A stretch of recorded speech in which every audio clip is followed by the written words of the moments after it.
Hello everyone, this is Defense Politics Asia and this is the Frontline Changes report. Somewhat of a quick update as well. We have the latest mapping coming from Deep State UA. The pro-Ukrainian source have just dropped information as per this recording. They have just dropped the latest mapping and it's pretty shocking. So this is Kursk front. Kursk front looks nothing like the Kursk front anymore. This looks like a jelly bean to me. Anyway, over in this northwest of Sudzha, which is over here, the Ukrainian mapping have mapped that all of this area here, stretching from the south of Svitiklovo all the way to Rubanskina, is now all under Russian control. This is firm Russian control according to the Ukrainian mapping. And based on that mapping, it looks like the Ukrainians are on a tactical retreat of all of this area here.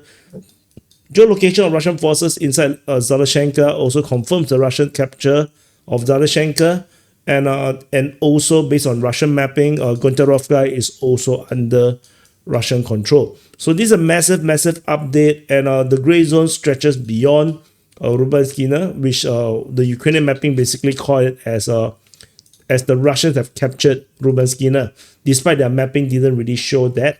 So the Ukrainians are now on a tactical retreat. They are retreating out of the Kursk front gradually.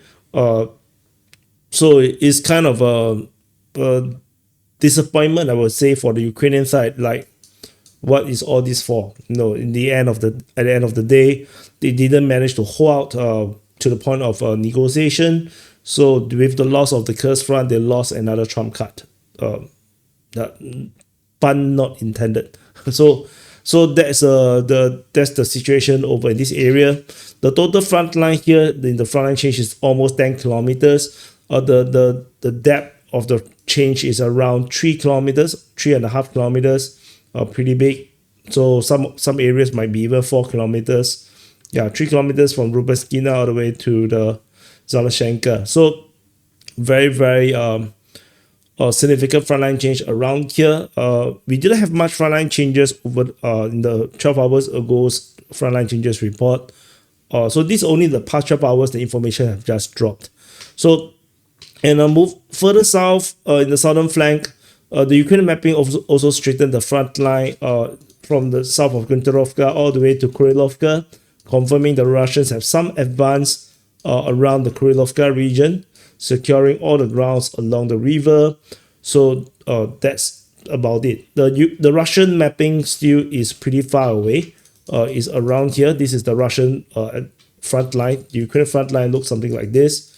So there is still this massive discrepancy because the Ukrainians have not acknowledged the capture of Malovoy by the Russian forces. So that's all from the southern flank of the Kursk front. There's one more frontline change which is very significant, is over at the Liman front, or over at Novolyubivka.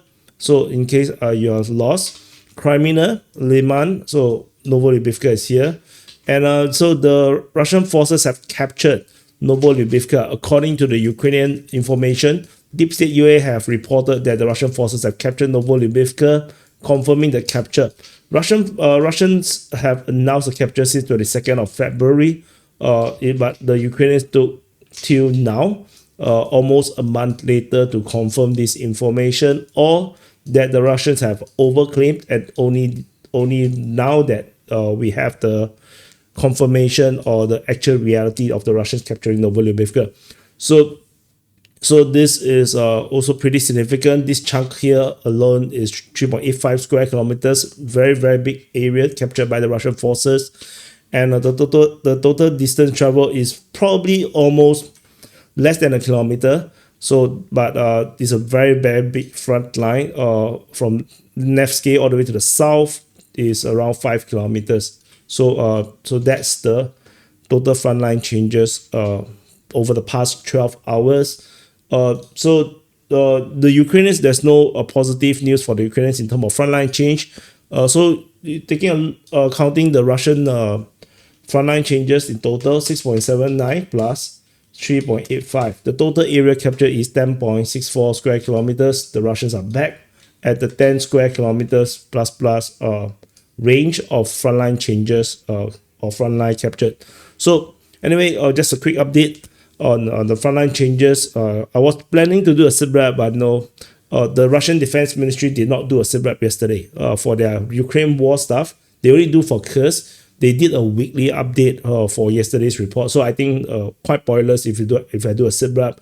So in my instead just do a quick frontline changes report. And anyway, happy birthday to you. If your birthday today, happy birthday to you. For the rest, have a great weekend. DPA open mic. Do stay tuned and see. I think might be later. I'm not feeling very well, but yeah. So hope we can do it. And also, on Patreon or YouTube members or Ko-fi or no locals, as long as you are subscribed as a paying member monthly, as a DPA sergeant, DPA officer, or DPA general, you will get the exclusive video. So this is just published just now, 4 hours ago. Is available for all the paying members except for DPA open mic YouTube members. So on the main channel, DPA War channel, DPA News channel, YouTube membership, the Patreon, Boosty, Ko-fi, locals, all will have access to this exclusive secret briefing where I share on the latest situation in geopolitics about Ukraine war as well as the trade war. And it's a bit of a different format. It's basically a portrait video where I walk around and talk very much like Christophero's type of video.